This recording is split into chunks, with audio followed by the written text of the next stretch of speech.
Bom dia, vamos dar continuidade ao nosso estudo do Evangelho segundo o Espiritismo. Nós estamos no capítulo 9, item 10. O capítulo 9 deixa eu só ver aqui, bem-aventurados os que são brandos e pacíficos. E o item 10 é continuação do assunto a cólera, tá? Então vamos fazer uma prece.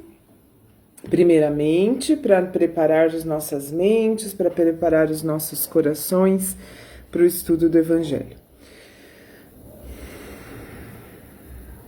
Então, vamos aquietar os nossos pensamentos, acalmar as nossas emoções, tentar visualizar a espiritualidade superior.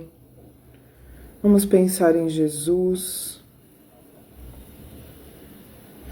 Pedir que os ensinamentos do Evangelho entrem não apenas em nossa mente intelectual, mas também que possamos senti-los em nossos corações, de forma que saibamos escolher as melhores ações, as melhores palavras, os melhores pensamentos, os melhores sentimentos para alimentarmos no nosso dia a dia. E que diante de nossos erros nós tenhamos o nosso próprio perdão, nós tenhamos o auto-perdão, para que nos sintamos merecedores do perdão de Deus. Nós sabemos que a toda ação existe uma reação, existe a lei do retorno, e que tudo aquilo que nós fizermos, nós seremos os primeiros beneficiados e os primeiros prejudicados. Então que nós saibamos escolher e que nós saibamos redirecionar os caminhos quando nós errarmos. Que assim seja. Então vamos lá. Item 10 do capítulo 9.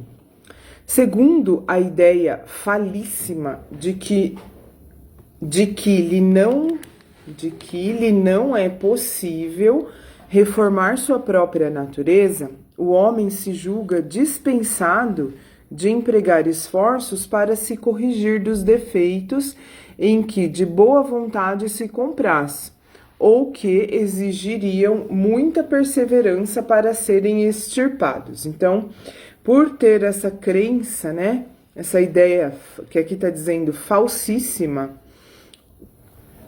que não tem nada de verdadeira, de que não é possível reformar a sua própria natureza, o homem se julga dispensado. Então as pessoas acham que elas não precisam se esforçar para corrigir os seus defeitos, por causa dessa crença de que a gente não muda, de que aquela ideia de pau que nasce torto morre torto, isso não é real. Nós estamos aqui exatamente para nos corrigirmos.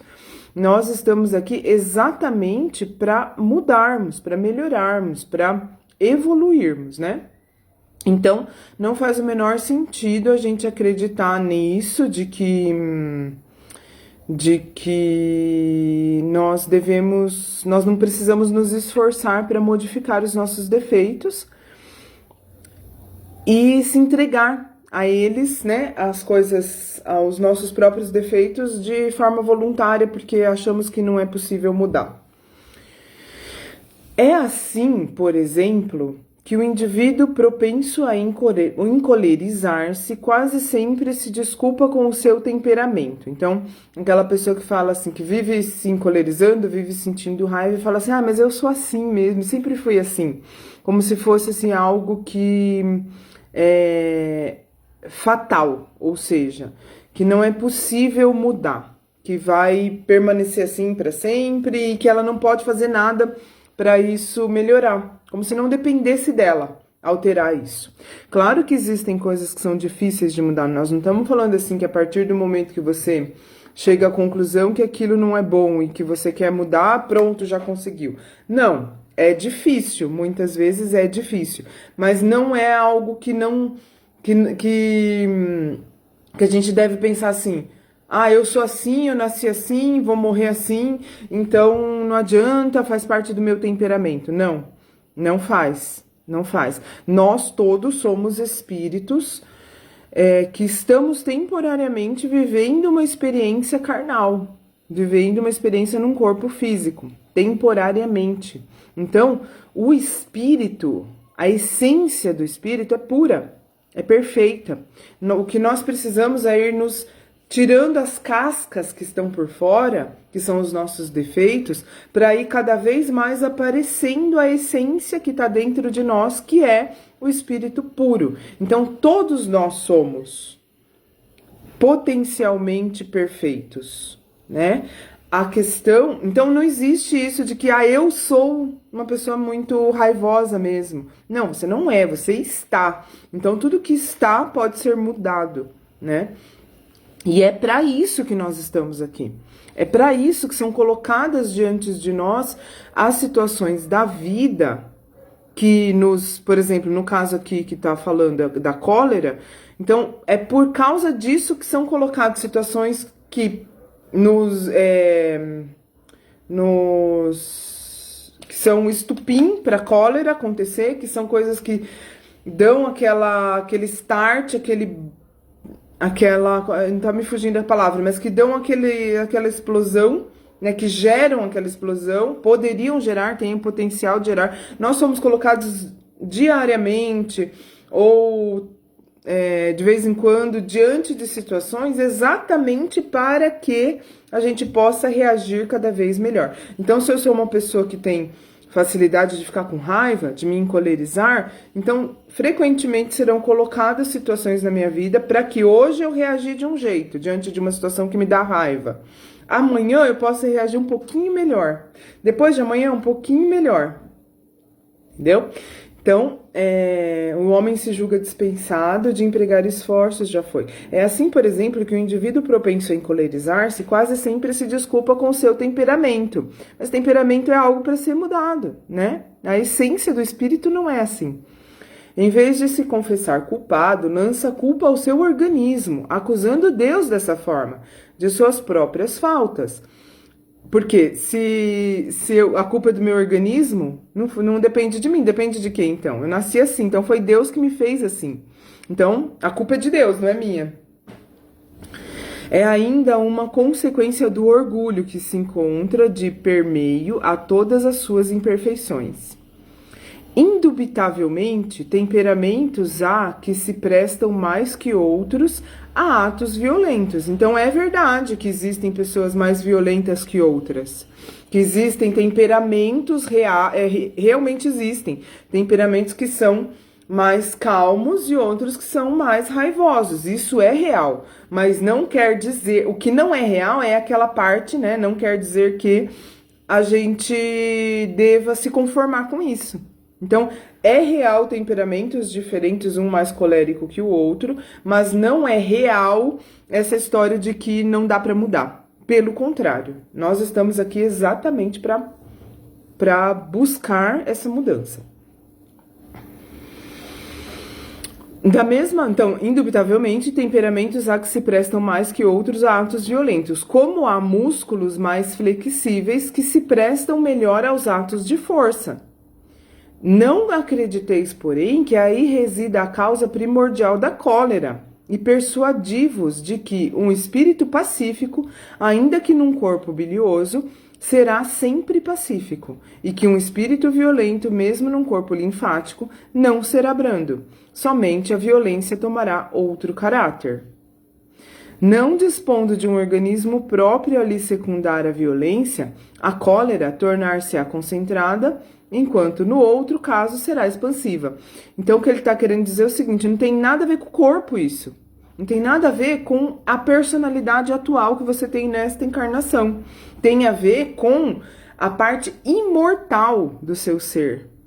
Então essa parte imortal é que deve ser levada em consideração.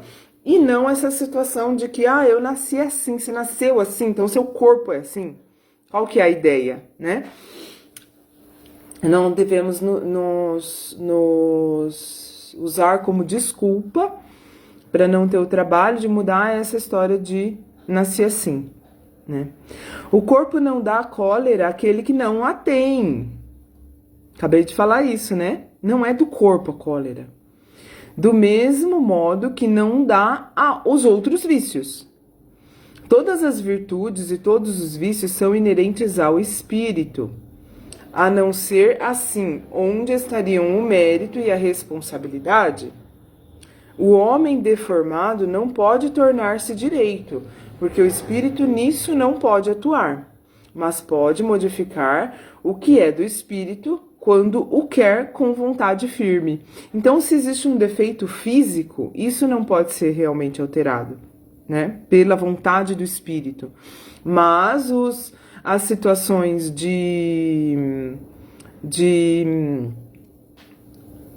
emocionais, as situações de atitudes, de vícios, de virtudes, as situações relacionadas a isso, sim, dependem sim de nós agirmos em relação a elas, depende da nossa vontade modificá-las, tá? Não vos mostra a experiência, a vós espíritas, até onde é capaz de ir o poder da vontade? Pelas transformações verdadeiramente miraculosas que se operam sob vossas vistas? Concentrai-vos, pois, de que o homem não se conserva vicioso, senão porque quer permanecer vicioso, de que aquele que queira corrigir-se sempre o pode. De outro modo, não existiria para o homem a lei do progresso. E aí, nós finalizamos com esta reflexão sobre a cólera, sobre a nossa capacidade de mudar a nós mesmos, sobre a nossa capacidade de eliminar, ainda que seja paulatinamente, os vícios e alimentar as virtudes. Sim, isso depende de nós, né? Nós não devemos ter uma cobrança excessiva, mas nós também não devemos relaxar em relação a isso. Cobrança excessiva, que eu digo, é ficar se culpando, ficar se martirizando, ficar como que eu vou dizer? Não acreditando em si mesmo diante dos erros. Não, a gente deve ser um pouco...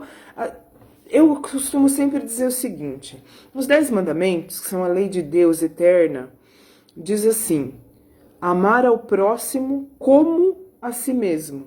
Lá não está escrito amar ao próximo mais do que a si mesmo. Ou não está escrito só amar ao próximo. É mandamento de Deus amar a si mesmo. Então é necessário nós nos amarmos. Inclusive, o fato da gente nos amar nos ajuda a amar as outras pessoas. Porque quando eu sou paciente comigo mesma, quando eu me amo, eu sou paciente comigo mesma, eu perdoo as minhas falhas, eu sou compreensiva com as minhas dificuldades. E aí eu percebo, pelo fato de eu saber que eu preciso ser compreensiva comigo, eu percebo que as outras pessoas são como eu. Existem dificuldades, existem defeitos, existem vícios, existem problemas. Ou seja, para eu conseguir ser verdadeiramente amorosa com as outras pessoas, para eu conseguir ser verdadeiramente paciente, compreensível, eu tenho que ser primeiro comigo mesma.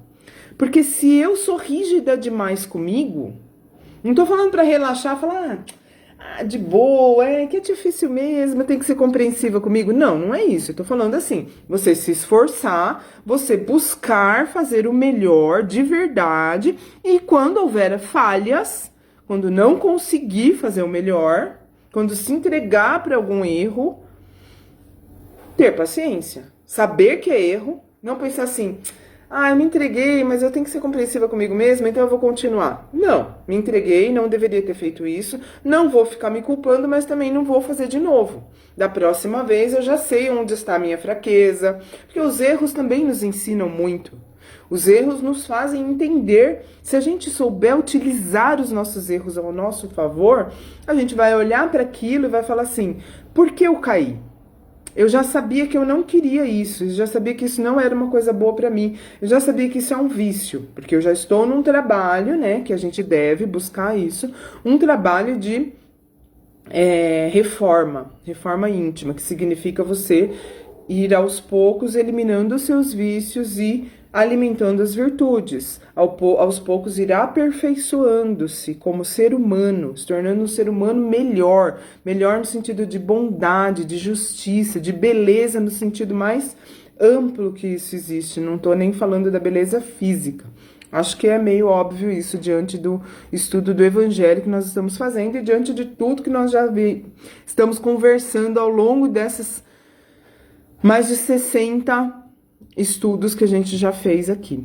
Então, diante dos nossos erros, olhar para eles e entender se eu já sabia que eu não queria aquilo, que aquilo não é bom. Qual foi o ponto ali que me fez cair? Qual foi a hora que eu decidi fazer uma coisa que eu não queria? Ou não foi uma decisão? Foi um impulso. E aí, se foi um impulso, em que momento esse impulso tomou conta de mim? Como ele tomou conta de mim?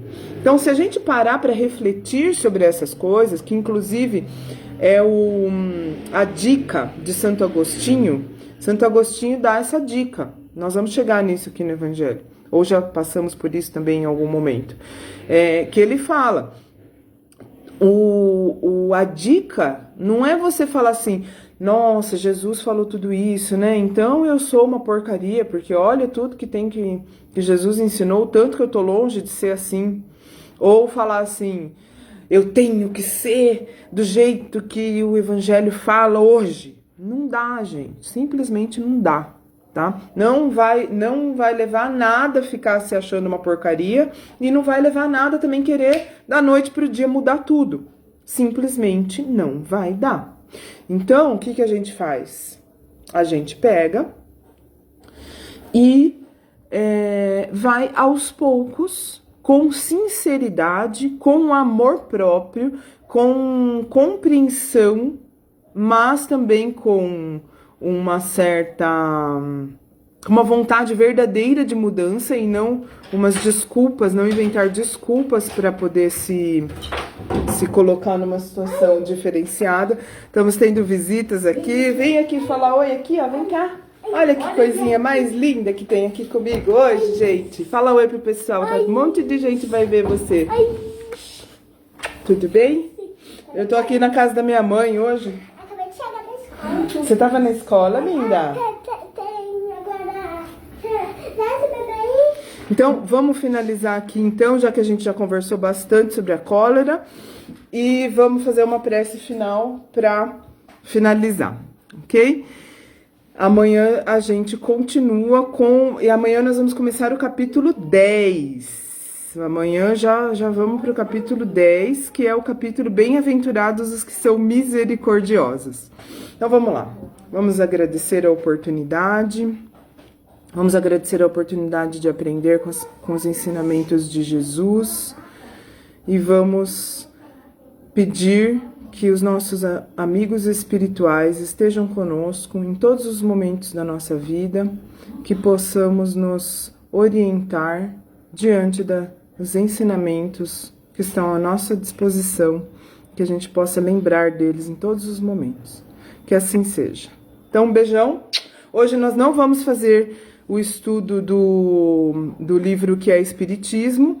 A partir de quarta-feira a gente volta, tá bom? Amanhã tem estudo do Evangelho, mas o que é Espiritismo vai ser a partir de quarta. Um ótimo dia para vocês e até amanhã.